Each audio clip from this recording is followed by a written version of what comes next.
உலகத்துல ஒரு மனிதன் பரிசுத்தவானாக பக்குவமானவனாக வாழ முடியும். இரையச்சம் இல்லை என்று சொன்னா, தான் செய்யற தப்பை யாரும் பார்க்கல என்று சொன்னா எந்த தப்பும் செய்வான். லஞ்சம் வாங்குறான், ஏன் வாங்குறான்?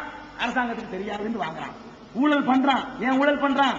நமக்கு மேல உள்ளவனை கண்டுபிடிக்க முடியாது, கண்டுபிடிச்சாலும் அதுல ஒரு கமிஷனை வெட்டினா தப்பிச்சுக்கிறலாம் அப்படிங்கிற மாதிரி ஒரு தைரியம் இருக்கிறதுனாலதான் அதை செய்யறான். மது அருந்துறான், விபச்சாரம் பண்றான், யாரும் பார்க்க மாட்டாங்கிறதுனால. தனக்கு மேல ஒருத்தன் பார்த்துக்கிட்டு இருக்கிறான், ஒரு கர்த்தன் இருக்கிறான், ஒரு கடவுள் இருக்கிறான், நம்முடைய எல்லா செயல்களையும் அவன் கண்காணிச்சுட்டு இருக்கிறாங்கிற உணர்வு அவனுக்கு இருக்குமையானால் அவன் தப்பு செய்யறதுக்கு யோசிப்பான். இந்த கடவுள்கிட்ட லஞ்சம் கொடுக்க இயலாது, இந்த கடவுள்கிட்ட தப்பிச்சுக்கிற இயலாது, இந்த கடவுள்கிட்ட இருந்து காப்பாற்ற முடியாது யாருமே, அதனால நம்மை திருத்திக் கொள்ளணும்னு சொல்லி தவறு செய்வதிலிருந்து அவன் திருந்திக் கொள்ளணும். திருந்திக் கொள்வதற்கு ஒரு பயிற்சி வேணும். திருந்திக் கொள்வதற்கு ஒரு பயிற்சி வேணும். சும்மா நீ பாட்டுக்கு இருந்து கேட்டா பயிற்சி வராது. ஒரு நாளைக்கு 5 தடவை வா. மனுஷனுடைய மனோயுக்தியை சொன்னார்கள். பலவிதமான நப்சு, அதெல்லாம் நம்ம ஒத்துக்குருவோம். மனுஷன் தப்பு செய்யறவன் தான். அதுல ஜென்ம பாவம் இருக்காங்கிறதுல மாத்திரம் தான் அதுக்கு வித்தியாசம். மனிதன்டா பாவம் செய்ய இயல்பு ஒன்று இருக்கத்தான் செய்யுது எல்லா மனுஷன்ட்டையும். அதை நாங்களும் ஒத்துக்கிறோம். இவன் என்ன செய்யறான்? வெளியே வர்றான், பலவிதமான பொம்பளையை பாக்குறான். பார்த்தோன்னு வேற மாதிரி சிந்தனை வருது, வேற மாதிரி காசை பாக்குறான், வியாபாரத்தை பாக்குறான். வியாபாரத்தோட நேர்மையா இருக்க முடியாதுன்னு சொன்னாங்க. இப்படி எல்லாம் நேர்மை இல்லாத முறையில நடக்க வேண்டிய ஒரு நிலையை காண்றான். காலையில இருந்து கொஞ்ச நேரம் பார்த்தோன்னே மறுபடியும் அல்லாஹ் பெரியவன், அல்லாஹ் பெரியவன்.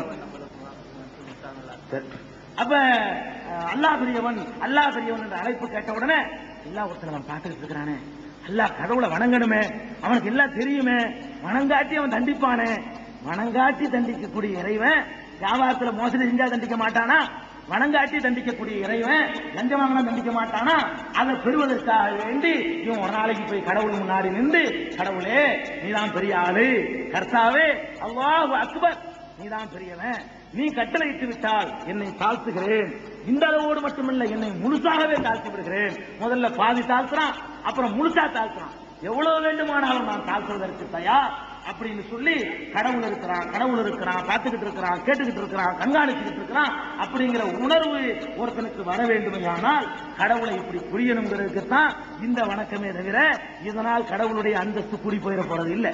இதனால ஒருத்தர் சொல்லுவாங்க, போனவனே கடவுளே ஓட்டெடுப்பு நடத்தி பார்த்தோம், உன்னை நம்புறார்கள் ஆட்சி இல்ல, அதனால கடவுள் பதவியிலிருந்து உன்னை நீக்கப்பட்டவன் யாரும் சொல்ல முடியுமா? ஓட்டெடுப்பு அடிப்படையில் தீர்மானிக்கிற விஷயமா கடவுள்ங்கிறது அப்படிப்பட்டது இல்லை. அதற்காகத்தான் சில அதெல்லாம் விவரமாக ஒவ்வொன்றையும் நான் பேசணும். சமதுங்கிற 2 மணி நேரம் பேசணும். நான் முழுசா சொல்லி முடிக்கணும் 2 மணி நேரத்துக்குள்ள. வேகமாக பேசுறேன்.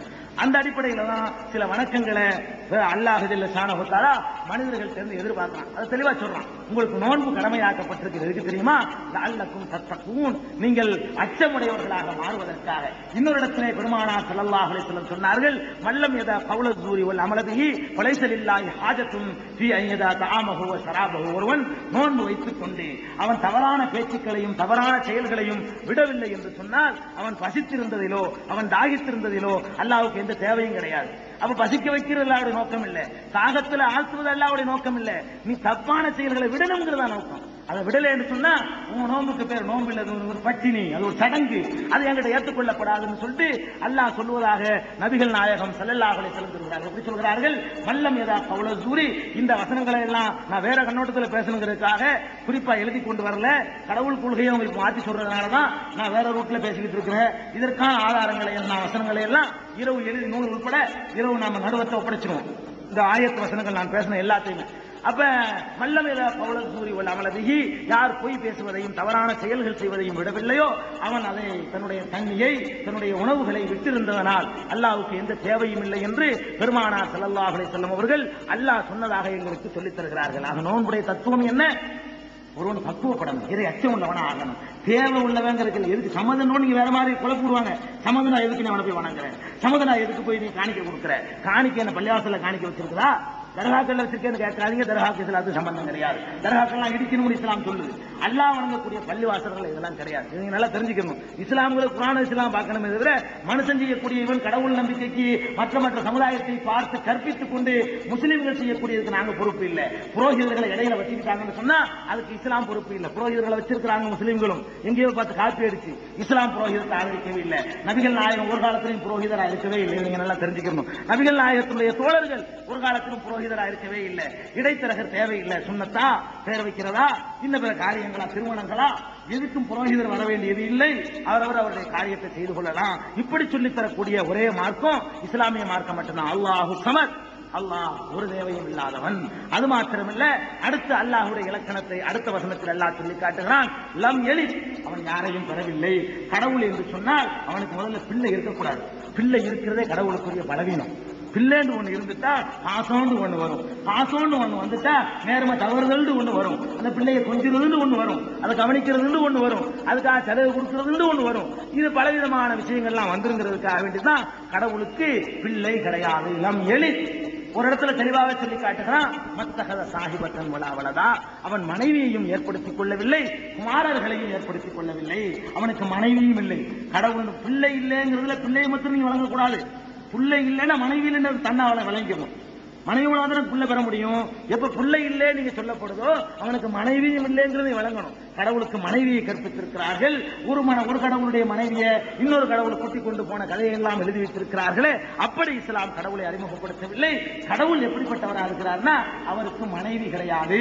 மத்தகத சாஹிபத்தன் வலாவலதா, அவருக்கு மனைவியும் கிடையாது, மக்களையும் அவன் ஏற்படுத்திக் கொள்ளவில்லை. அவன் தான், அவனுக்கு புள்ள குட்டி கிடையாது. இன்னொரு அடிப்படை நீங்க பார்க்கணும். புள்ள எப்ப தேவை தெரியுமா? யாருக்கு தேவை தெரியுமா? யாருக்கு சாவு இருக்குது அவனுக்கு தான் புள்ள தேவை.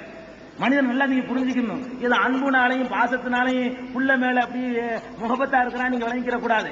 நானே சாக மாட்டேன்னு சொன்னா நான் புள்ளைய விரும்ப மாட்டேன். எதுக்கு நான் புள்ள வேணும்னு விரும்புறேன்? எனக்கு முதுமை இருக்குது, நான் செத்துருவேன், இவ்வளவு சம்பாரிச்சிருக்கிறேன், அதை அனுபவிக்கணும். நம்பர்லாம் தெரிஞ்சு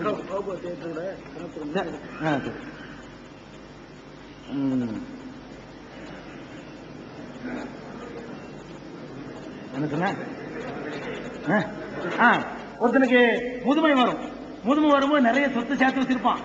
நம்ம செத்து போயிருவோமே, செத்த பிறகு இந்த சொத்தெல்லாம் எவனா திருட்டு போயிடக்கூடாது, நமக்கு ஒரு பிள்ளை இருந்தா அதை திங்கலாமேங்கிறதுக்கு தான் ஒருத்தன் பிள்ளைக்கு ஆசைப்படுறான். ஏழை எதுக்கு ஆசைப்படுறான்னு சொன்னா, நாம தான் ஏழையா இருந்துட்டோம், நம்ம ஒரு பிள்ளைய பெற்றா அவன் வளர்ந்து அவன் ஆளாகி அவன் உழைச்சி நம்ம படுத்த படுக்கையில கிடக்கும்போது அவனை காப்பாற்றுவானே அப்படிங்கிறதுக்காக அவன் பிள்ளைய ஆசைப்படுறான். சாவு யாருக்கு இருக்குதோ அவனுக்கு தான் புள்ள தேவை. அவனுடைய சொத்தை அனுபவிக்க, அவனை கவனிக்க, அவனுடைய பொருள்களை பயன்படுத்த, அதுக்கு தான் கடவுள் ஒருத்தனுக்கு புள்ள தேவையே தவிர சாவே இல்லைன்னு ஆயிரும் போது எதுக்கு புள்ள? அல்லாஹ் இன்னொரு இடத்துல ஆயத்துல் குர்சின்னு சொல்லக்கூடிய இடத்துல சொல்றான், எனக்கு சாவு இல்லைங்கிறான். அல்லாஹு லா இலாஹ இல்லாஹு, அல்லாஹ்வை தவிர வேறு கடவுள் கிடையாது. அல் ஹை, அவன் உயிர் உள்ளவன். அல் கய்யூம், நித்திய உயிர் உள்ளவன், நிரந்தர உயிர் உள்ளவன், என்றென்றும் சாகாமலேயே உயிரோடு இருக்கக்கூடியவன். அவன் சாகவே மாட்டான் என்று சொல்லும் பொழுது அவனுக்கு எதுக்கு புள்ள? அதை எந்த வாயஸ் அடிப்படையில் கொண்டு உரிமை கொண்டாடுறதுக்கு புள்ள? இன்னும் சொல்ல போனா கடவுளுக்கு புள்ள இருக்குமையானால் கடவுளுங்கிற அந்த தர்மம் தவறி போயிடும். கடவுளுக்கு புள்ள இருந்தா கடவுள்ங்கிறது தர்மம் என்ன? கடவுள்கிட்ட தர்மம் நீதி, நேர்மை, தராசு பிடிச்சது போல இருக்கணும்.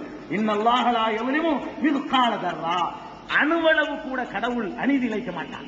ஏன் அநீதி இழைக்க மாட்டான்? புள்ள குட்டி இந்த பாசம் தாங்க ஒருத்தனை கெடுக்குது. உலகத்துல ஒருத்தன் தப்பு செய்யறான், அக்கிரமம் செய்யறான், என்ன காரணம்? கொண்டாட்டி கேட்பானாங்க, எனக்கு நெக்லஸ் வாங்கி கொடு, இவனுக்கு 50 ரூபாய் சம்பளமா இருக்கு, நெக்லஸ் எங்க போய் வாங்குவான்? 500 ரூபாய் லஞ்சத்தை வாங்கி கெடுக்கிறதா இவனா. அப்ப சந்ததிகளும் குடும்பத்தினர் இருக்கும் போது அவங்களை காப்பாற்றுறதுக்காக வேண்டி மனுஷன் தப்பு செய்வான். தன்னுடைய பிள்ளை தப்பு செஞ்சும் போது தப்புன்னு மனசாட்சி தெரிஞ்சு இருக்கும் போது கூட அதை மறைக்கிறதுக்கு பார்ப்பான். அப்ப இந்த பிள்ளைகள்லாம் இருக்கும் போது கடவுள்ங்கிறவரு அந்த நியாய தராசிலிருந்து தவற வேண்டிய நிலை ஏற்படும். கடவுள் தன்மைக்கு ஊர் விளைவிக்கக்கூடியது பிள்ளை இருக்குதுன்னு சொல்லுவது. பொண்டாட்டி இருக்குதுன்னு சொன்னா பொண்டாட்டியோட ஒரு நள்ளிரவுல போய் சல்லாபம் செஞ்சுக்கிட்டு இருக்கும் போது அந்த நேரத்தில் கர்த்தரே என்னை காப்பாற்றுன்னு ஒருத்தன் கூப்பிட்டான்னு சொன்னா அது இவருக்கு அப்படி கேட்க முடியுமா? அப்ப அந்த நேரத்தில் உலகத்தை நிர்வகிக்கிறது யாரு?